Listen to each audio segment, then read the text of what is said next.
여러분, 세계에는 멋진 건축물이 정말 많지만 오늘은 조금 독특한 건축물 하나를 소개해볼까 합니다. 지금 보고 계신 이 장면, 컴퓨터 그래픽이 아닙니다. 하늘을 향해 활처럼 휘어진 거대한 구조물 하나, 철로 만든 것 같은데 끝도 없이 올라갑니다. 가까이서 봐도 압도적이고 멀리서 봐도 얼마나 큰지 한눈에 알 수 있죠. 높이는 192m입니다. 우리나라에 있는 63빌딩 높이가 250m니까 63빌딩보다는 58m 정도 낮습니다. 그런데 생김새는 전혀 다르죠. 철 하나로 그려낸 곡선은 어떤 구조물과도 다른 존재감을 내뿜습니다. 이 구조물의 이름은 게이트웨이 아치, 미국에서 가장 높은 기념 구조물이며 세인트루이스를 대표하는 랜드마크입니다. 192m의 높이로 보나 디자인적으로 독특한 외관을 보나 게이트웨이 아치는 꽤나 최근에 세워진 구조물처럼 보입니다. 실제로 저도 그렇게 생각했고요. 하지만 이 생각과 달리 게이트웨이 아치는 1965년에 지어졌습니다. 지금으로부터 무려 60년 전에 지어진 구조물인 셈이죠. 60년 전 한국엔 초고층 빌딩은커녕 서울 시내에도 아파트보다 한옥이 더 많았던 때입니다. 여담으로 우리나라 최초의 최고층 빌딩은 1969년에 완공된 한진빌딩입니다. 한진그룹이 소유하고 있는 빌딩으로 높이는 약 83m인데요. 한진빌딩 완공 전에 한국 역사상 최고 높이의 기록을 가졌던 건축물은 다름 아닌 황룡사 9층 목탑이라고 합니다. 한진빌딩은 황룡사 9층 목탑이 가지고 있던 이 타이틀을 대략 1300년 만에 탈환했다고 하죠. 그런 시대에 미국은 이미 철로 만든 192m짜리 곡선 구조물을 하늘에 세우고 있었던 겁니다. 그리고 게이트웨이 아치의 곡선에는 공학과 예술이 모두 녹아 있습니다.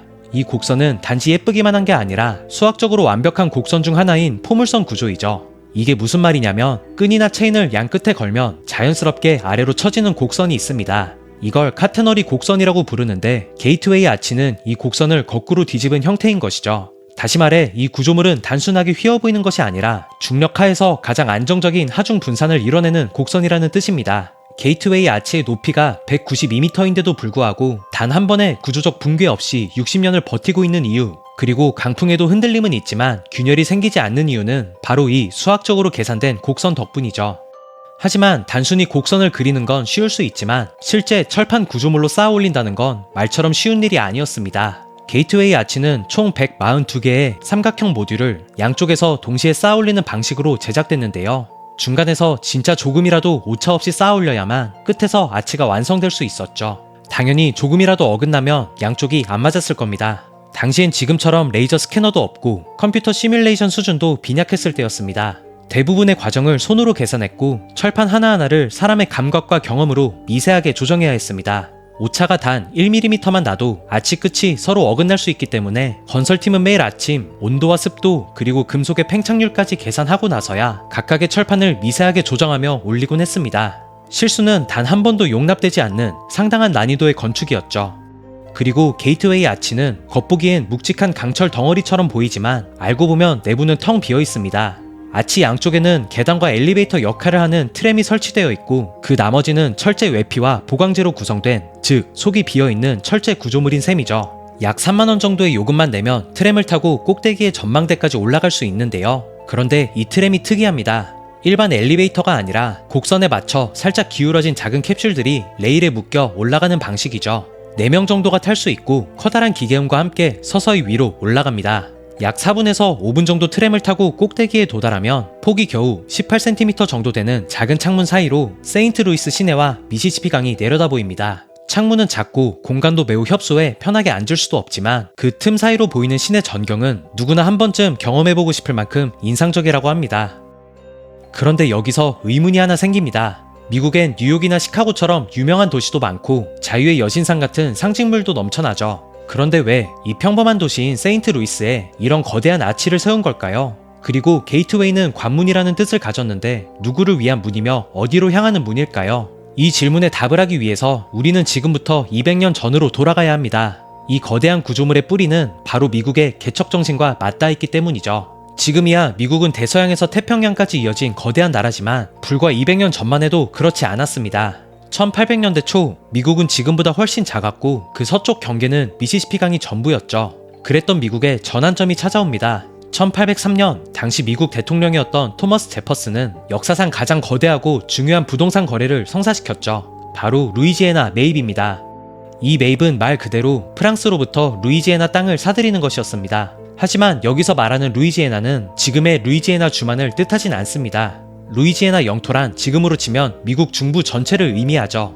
당시 루이지애나 영토의 면적은 무려 215만 제곱킬로미터, 한반도 면적이 약 22만 제곱킬로미터니까 10배를 훌쩍 넘는 크기인데요. 지금의 텍사스나 콜로라도 등 무려 15개 주에 해당하는 영토가 포함된 엄청난 규모였습니다.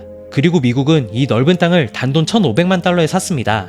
미국 소비자 물가지수에 따르면 1803년 당시의 1달러는 현재 약 28달러 정도이니까 현재 가치로 4억 2천만 달러 정도 됩니다. 그리고 여기에 환율을 감안하면 우리 돈으로 약 5,670억 원 수준인데요. 땅 크기를 생각하면 그야말로 헐값이었죠. 미국 역사상 가장 현명한 거래라고도 평가받을 정도니까 말입니다. 그런데 왜 프랑스는 이런 땅을 그렇게 싸게 팔았을까요? 당시 프랑스는 나폴레옹 전쟁으로 유럽 전역에서 전쟁을 벌이고 있었고 전쟁 자금을 마련하기 위해 미국 내에 있던 프랑스 땅을 포기하기로 한 것입니다. 게다가 이 땅은 통제도 제대로 되지 않던 상황이라 차라리 돈을 받고 넘기는 것이 유리하다고 판단했던 것이죠. 이 거래를 통해 미국은 단번에 기존 국토의 2배를 얻게 됩니다. 그런데 문제는 이 엄청난 크기의 땅에 대해 아무것도 알지 못했다는 것이었습니다. 지도도 없고 사람이 사는지도 모르고 어떤 생물이 있는지도 모르는 완전한 미지의 세계였죠. 그래서 당시 대통령인 제퍼슨은 메리웨더 루이스와 윌리엄 클라크라는 두 탐험가를 불렀습니다. 그리고 그들의 임무는 단순하지만 명확했습니다. 미시시피 강을 넘어 대륙을 횡단해 태평양에 도달하고 탐험 중 마주치는 모든 것을 기록해오는 것, 완전히 미지의 땅을 향한 모험이었죠. 그렇게 시작된 것이 바로 루이스와 클라크 탐험이고 그 출발점이 바로 이 도시 세인트 루이스였습니다. 기록에 따르면 루이스와 클라크는 2년 4개월 9일 동안 약 13,000km를 탐험했다고 합니다. 단순히 나눠보면 하루에 약 15km씩 전진하며 미국 서부 지역을 탐험한 것이죠. 당시만 해도 미국은 대서양 연안 중심의 작은 나라였고 서부는 미지의 공간이었습니다. 그런데 이들이 돌아오자 미국의 상상력이 바뀌었습니다. 우리도 이제 대륙 전체를 가질 수 있다 라고 말이죠. 이 시기 수많은 미국인들이 동부 도시를 떠나 서부로 향했습니다. 위험천만한 개척의 길이었지만 사람들은 떠났습니다. 왜냐하면 서부에는 가능성이 있었기 때문이죠. 땅이 있었고 자유가 있었고 꿈을 펼칠 기회가 있었으니까 말입니다. 게이트웨이 아치는 바로 이 시기의 정신, 미지의 땅을 향해 나섰던 이들의 용기와 희생을 기억하기 위해 세워졌습니다.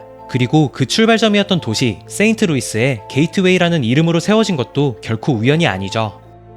이런 개척 정신을 기리기 위해 게이트웨이 아치를 세우기로 했지만 바로 착공한 건 아니었습니다. 왜냐하면 구조물을 짓기까지 문제가 너무나 많았기 때문이죠. 게이트웨이 아치는 1965년에 완공됐지만 그 시작은 훨씬 더 거슬러 올라갑니다.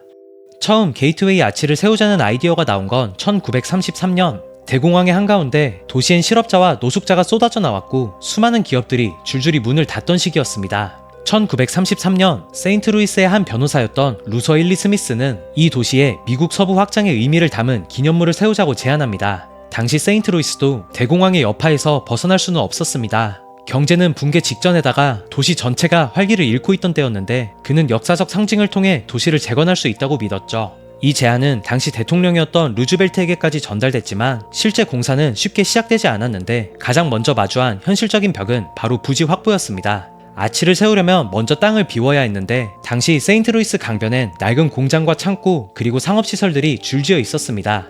땅을 확보하는 과정에서 수십 개의 건물 철거와 건물주들과의 소송, 보상 협의까지 겹치면서 부지를 정리하는 데만 10년이 넘는 시간이 걸렸습니다. 그리고 부지가 정리된 뒤 드디어 설계 공모전이 열렸습니다. 미국 내와 해외에서 170여 개 이상의 공모안이 접수됐고 그중 핀란드 출신의 무명 건축가 에로 사리넨이 제출한 아치 설계가 주목을 받게 됩니다. 심사위원들도 처음엔 당황했지만 볼수록 이 공모안은 단순하지만 의미는 명확했죠. 결국 사리넨의 작품이 채택되고 이때가 1947년이었습니다. 하지만 설계가 채택됐다고 바로 지을 수 있던 건 아니었습니다.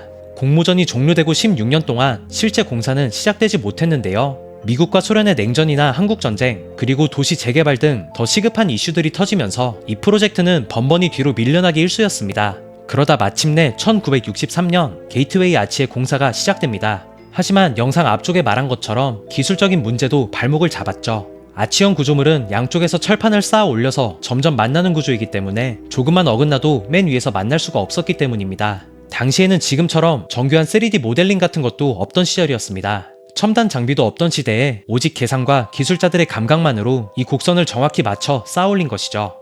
그렇게 게이트웨이 아치는 시작부터 완공까지 무려 30년, 행정의 벽과 정치적 무관심, 그리고 기술적 한계를 모두 넘어서 마침내 완공됐습니다. 그래서 이 아치는 미국의 서부 개척 정신뿐 아니라 세인트루이스가 만들어낸 끈기와 집념, 그리고 집단의 의지를 상징하는 구조물이기도 한 셈이죠. 미국의 개척 정신을 상징하는 게이트웨이 아치에 대한 이야기, 이번 편은 여기서 마치도록 하겠습니다.